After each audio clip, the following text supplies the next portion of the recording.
Yo, what up, baby? It's DJ Sus1, the feature presentation. I had the pleasure of meeting this young star a little while ago. I'm sure he doesn't remember, but he's become Wow, I such a really big. don't. That's fucked up. Yeah, it was one time. It was an event. I probably just came off as some light skinned dude that's trying to talk. but you became such a big star. You were already a star at the moment, but you became even a bigger star. Thank you. Russ, what's good, boy? What's going on, man? I appreciate that. It's my first time talking to you, man. I learned so much about you researching. Like, first of all, I thought you were strictly from Atlanta. I know that's where you rep, but you spent time in North Carolina and Kentucky when you was a kid. Yep. You know what I'm saying? When did you move to go to Atlanta? Like, do you even Uh, do you even rep those two places at all? um, Kentucky, I spent 1 year in Kentucky. Doesn't count. Yeah. But North Carolina, I was there for mad long. I was there for like 12 years, but it was the first 12 years of my life. So it didn't really, I don't know, play as much of a factor as the next, as the rest of my life. Like I moved to Atlanta when I was 12. So, I lived in Brooklyn till I was like 9 or 10, but I can't rep it because I moved from there. So I just tell motherfuckers I'm from the suburbs. You know what I'm saying? yeah, it's like I moved to Atlanta like going into 8th grade. You feel me? So like 8th grade in high school and shit, that's kind of when, I don't know, I feel like that's when you really figure yourself out. When you start to. You got so much music you've released since you started moving in this game. Like it's an incredible amount of music. Of course, you got Shake the Snow Globe out. You got the new single Ugly out with Lil Baby. Yes. And now you're independent. Right. So first of all, how do you feel being independent, being with such a structured business such as Columbia for so long? And do you like it better? Do you like having the machine better? Do you like being in charge of just everything and just spending your own money? Like, I think the machine is an illusion, to be honest. Really? I think the machine is an illusion. Well, because what the machine is people and money. Yes. So like, but other people's money, but it comes out of your money later. It's your money. Yeah, it's really your money. They're just fronting it. But the machine is an illusion because, like I said, it's really just people and money. So once you know the people that are pulling the levers and you have your own money, then you're a machine. You feel me? Like I feel like, I'm independent and I had the most added song at Urban Radio. Mm-hmm. You know what I'm saying? I'm in Rap Caviar, like all these big looks that you would think can only come from being with the machine, but it's not. It's things that come from knowing the right people and having the capital to invest. You feel me? So I think being independent is just way better because I can choose what I want to work. You know what I'm saying? Like you're always going to run into that with labels. Like they might just want to only focus on one thing and that's it. And they don't want to shift gears. They don't want to go work this, that, or the other. But my time with Columbia was cool. It was a learning experience and, it was just time to go to the next chapter. But yeah, independent is the wave for sure. I was just about to ask, is it safe to say that you would never be signed and be under the illusion again, the illusion of machine again? I just don't see what I don't see what a label could offer me that I couldn't get myself, because they can't guarantee radio playing, they can't guarantee playlisting. So those two things have to be taken off the table. And for any artist who's going to watch this, like any label who tries to guarantee you radio play, and they used to guarantee it, but yeah, no longer. No, they can't. You can't guarantee me something that's not in your control. You feel me? So that's true. I just don't see what they could offer. It's like money. I have my own radio. My radio team that I have now, to me, is stronger than the one I had, when I was with a label. Playlisting, that is not a guarantee on any front. So I got as good as a shot as y'all got. You know what I'm saying? So I don't know what could they really offer. The PR side was always just, I mean, come on. Like that never helped me. By being with a label. So I don't know. I don't see it really making sense at all. What made you, and I'm sorry I was late on it because I know it came out a few months ago, bring the Big Tigger whole the basement Rap City back. that first of all, that was a vibe, and you was spitting on a whole nother level. I was like, is this 99? It seemed like you was rhyming after Big Pun and fucking and Cannabis and DMX. I'm like, this nigga is on some other shit right now. Whose idea was that? So my director, who I worked with on every video, Edgar Estevez, I'll always just be sending him songs, and he'll send me back ideas and treatments. So I sent him that one, and he instantly sent me back the whole Rap City idea. And I was like, okay, at first I wasn't sold on it because I was thinking we needed to go more music video. Mm-hmm. You know what I'm saying? But I was like, you know what? Let me send it to Ab Soul and see if he fucks with it. Because if he fucks with it, then I'll trust y'all's creative, judgment. So he was like, this is crazy. He was like, but really what we need is to get Big Tigger. Because Edgar's idea originally didn't have Big Tigger in it. It was just like the setting of Rap City. Ab Soul was like, yo, if we get Big Tigger, it's a rap. So we got Big Tigger. And then I feel like that shit was a little moment. You know what I mean? That was a moment that was dope for the culture. It felt good because I'm a nostalgia guy.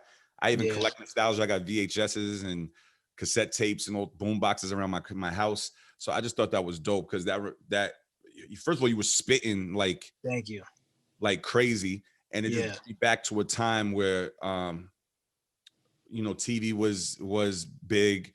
BET was big. Freestyling was bigger than I think it is today, and bars. You know what I'm saying? And I still, man, I will always love that style of rap where it's just like, yo, put a beat on and rap for 2-3 minutes. Like that's what that whole Project Chomp was about. It was just like no one's like I grew up on 07 Lil Wayne. You know what I mean? Like when he was just going crazy. Like I grew up on that. You feel me? When you would just watch everybody's Rap City in the basement and just like it was dope. Even like the warm up by J. Cole, when J. Cole would just be rapping for mad long. Like Drake's freestyles, like the timestamp freestyles, 5 a.m.s here in the city. Like I don't know, like that's always been, aside from like the hits and just like the great music, that's always been my favorite shit. Like, cause to me, it's almost like it's almost like how nice are you? I don't know how nice you are. That's how hip hop's supposed to be. But I've been in the game for a couple of eras now, and that's just not as popular today. Of course, you're one of the guys that's bars, Drake, Kendrick. Yeah.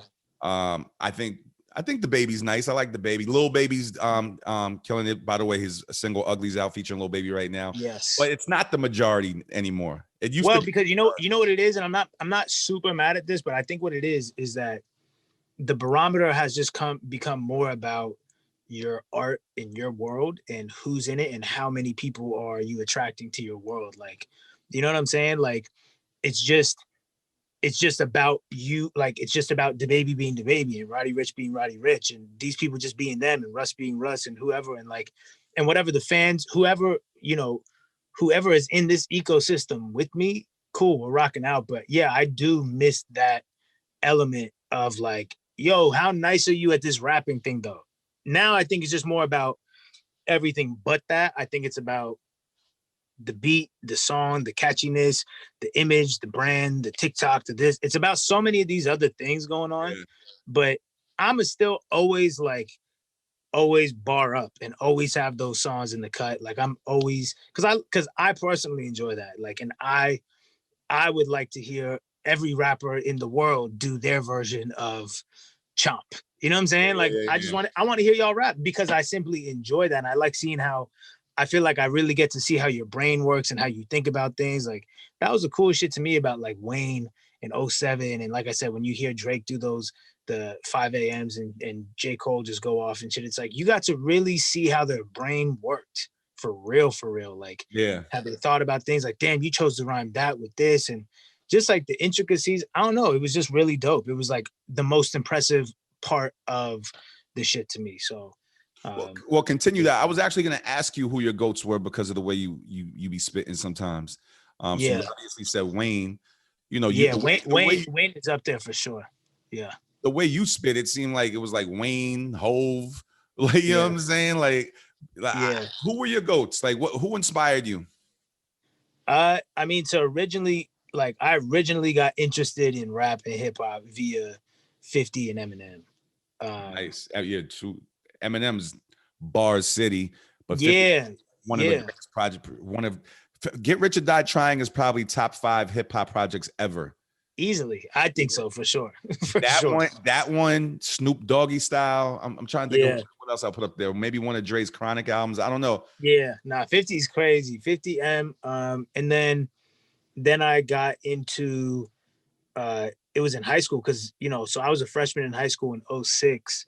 So when Wayne was like going crazy, like I just remember being in high school and freestyles were dropping in the mixtapes and like Wayne was just running shit. You know what I mean? Like I remember what it felt like in high school when a Millie dropped and all like, so just that idea of just being able to just spaz on a beat was Wayne, then Drake, J. Cole, Kanye.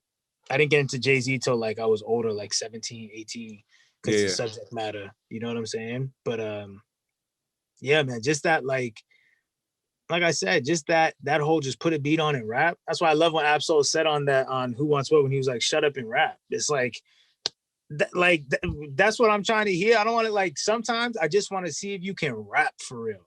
I know that like it's not even the barometer anymore. Like it's about the songs. Like I know, you feel me? But like it's still nice to see like who can really rap.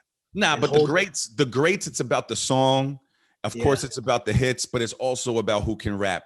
Yeah, who can hold your attention for 4 minutes, all bars. You know Facts. what I'm saying? And it's like that's why to me Chomp was just so important because I was pretty aware that people didn't think that I could do that. Hold that thought right there. I want to go off of that.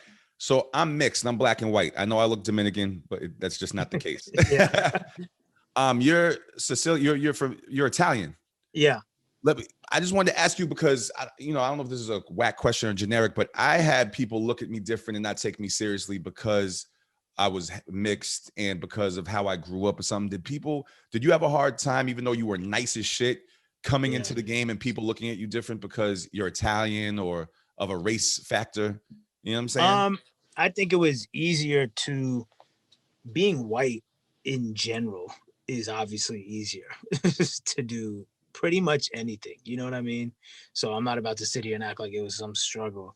But I would say coming through the vessel of hip hop, I think there naturally and rightfully so was a bit of an eyebrow raising of like, yeah, you know what I'm saying? Like, can you actually rap? And then, and I get it. So that's why I was just like, all right, cool. I'm gonna use Chomp as an example because I knew that just like doing a freestyle here and a Funk Flex freestyle there and a song here wasn't gonna be enough. I needed to do it on a whole like little project, and I needed to do it alongside people who I know y'all think are the ones.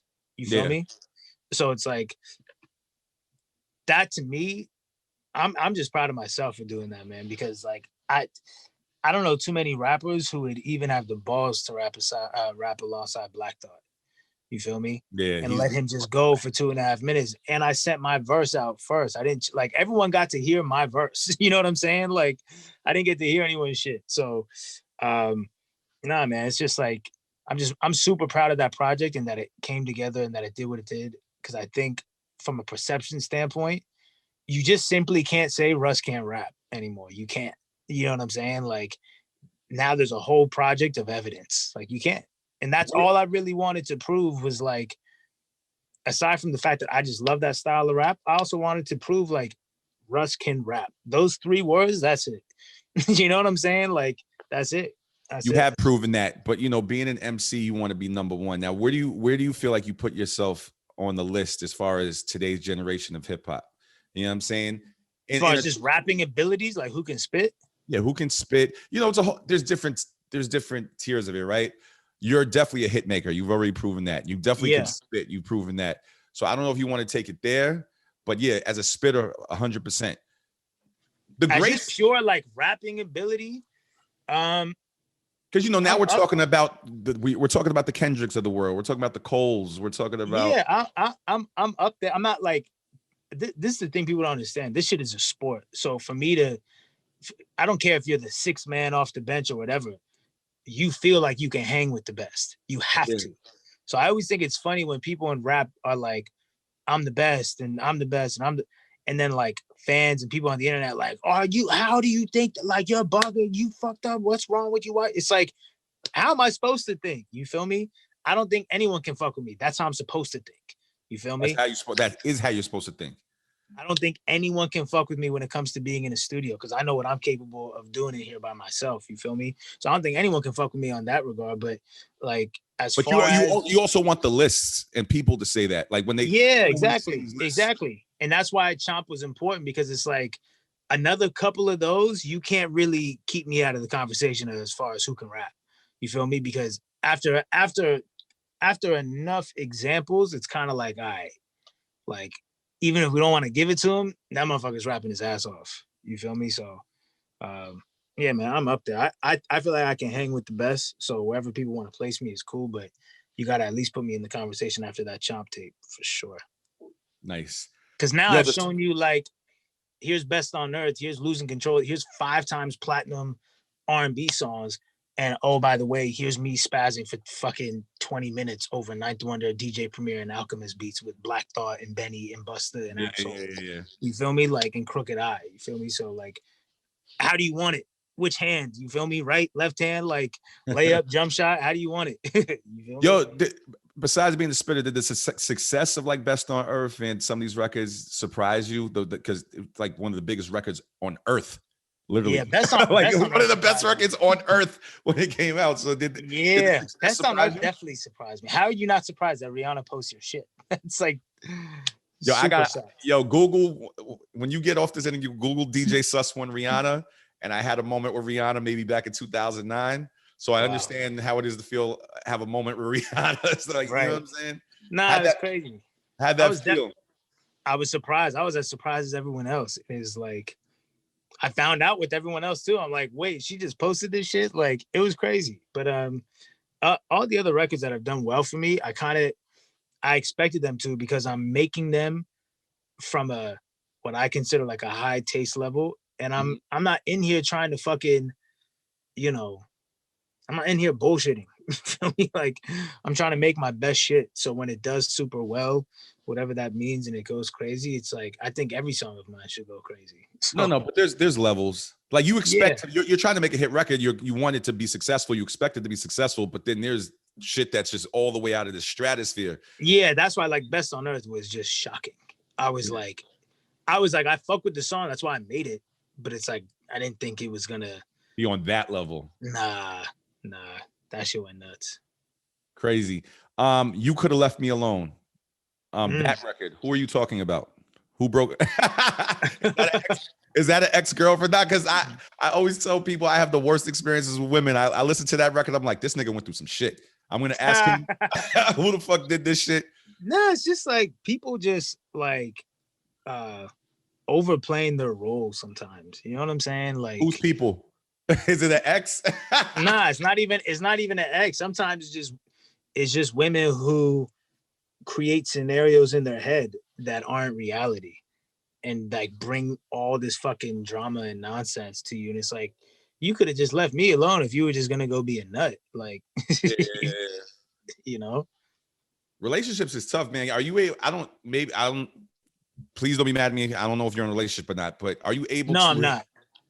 Do you want to be in a relationship at this level of success at this age? I mean, you've gotten a lot of paper out here in these streets. You know what I think? I think it's a cool thing at this point because it's a focusing thing.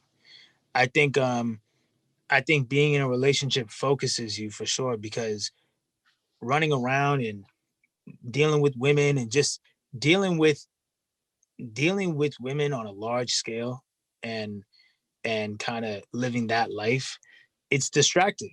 There's no other way to put it. It's distracting because you're dealing with so many different people and whatever. And, being in a relationship, I could see it being very focusing, and very like, all right, I got that part of my life taken care of. You feel me? Now I'm really about to just lock in.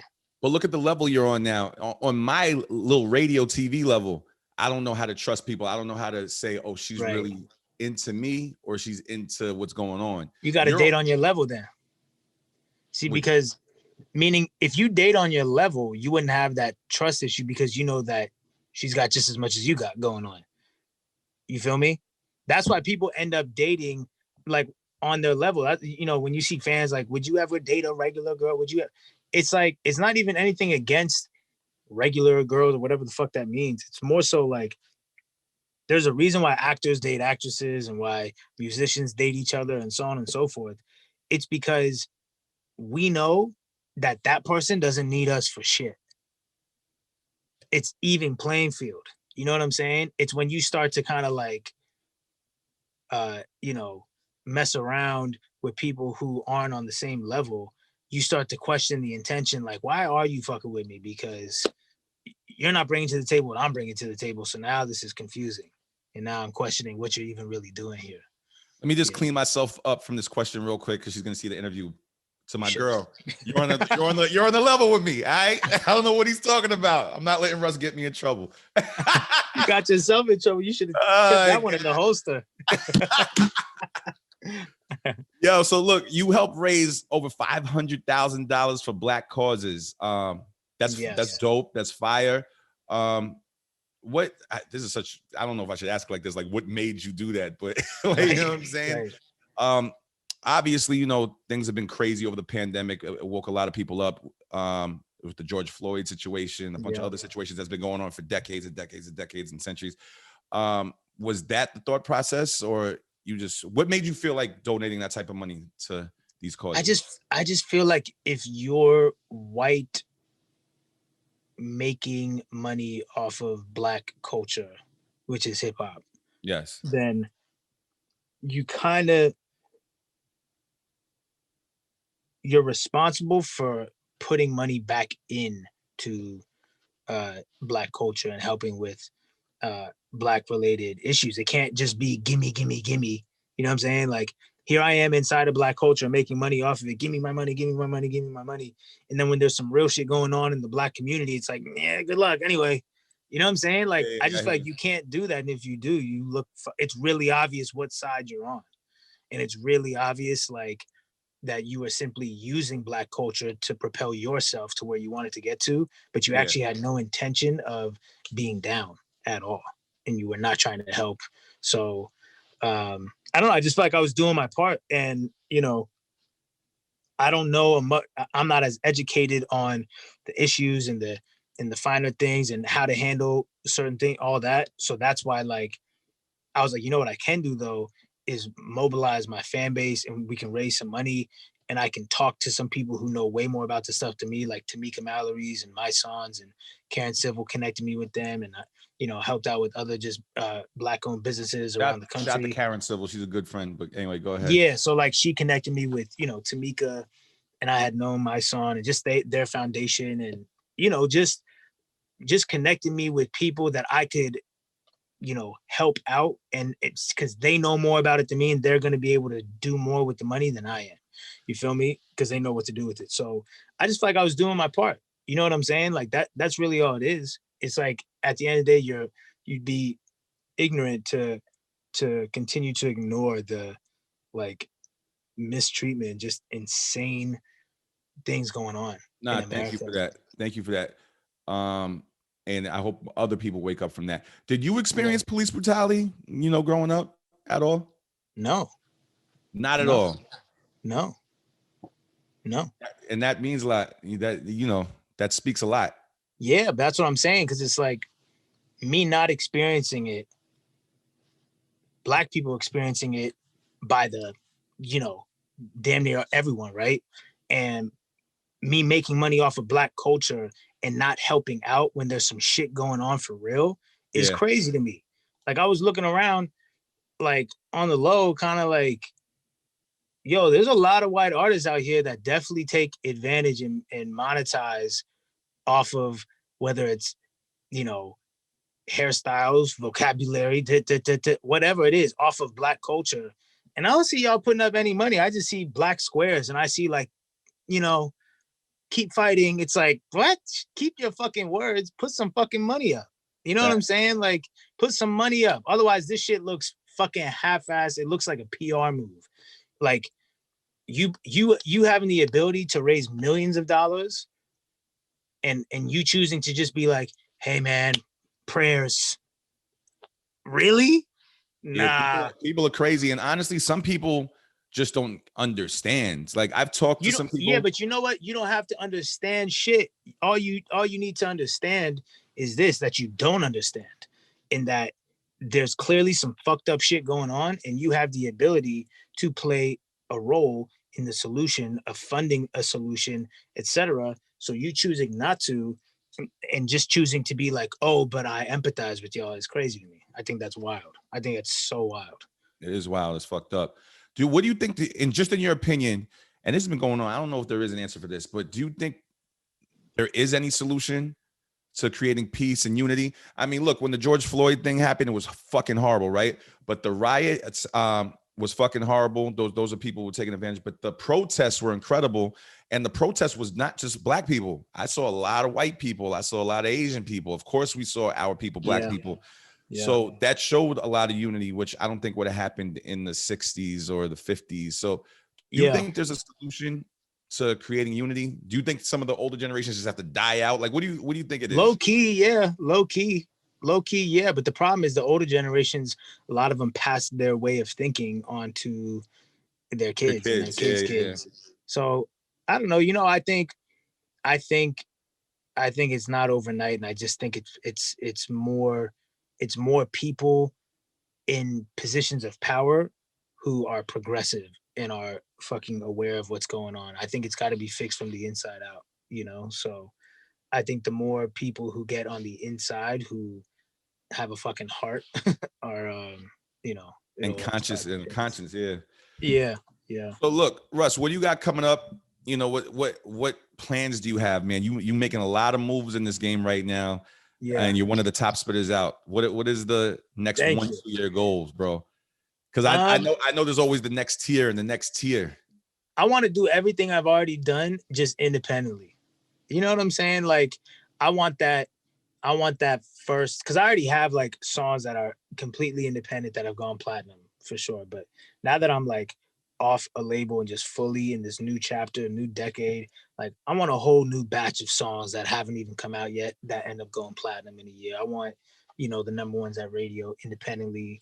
But I'm really just focused on myself right now and mentally getting in a great place and just having fun with it and making great music and letting the chips fall where they may. Cause I feel like a lot of times we get so far ahead of ourselves and just trying to plan out the future and adjust this so that this happens, that you end up losing sight of how beautiful the present day is. And 5 years goes by and you're like, wow, it went so fast. It's like, yeah, it went so fast because you weren't even there for it, because you were always further ahead. So I'm just trying to stay right here, right now. You know what I'm saying? And Yo, I don't know if this is too much information, but what happens to the records that you came out with Columbia now? Like, do they always just own that?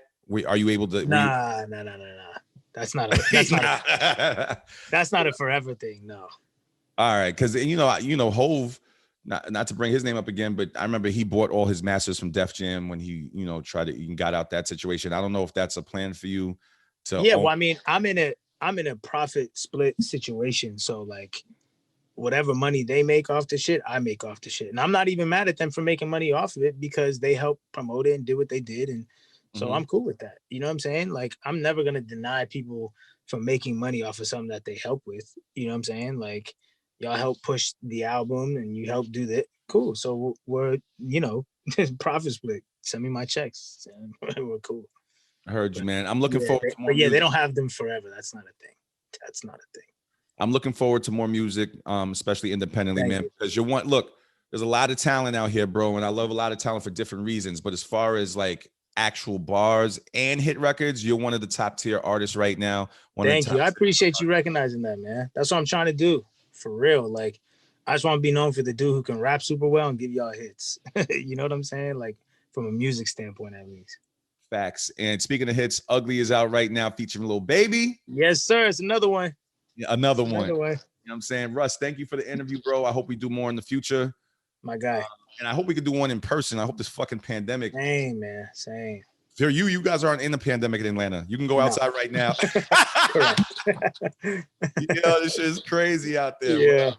Hopefully we can do one in person, and I appreciate you, bro. Appreciate you, man. Yeah, we'll talk soon.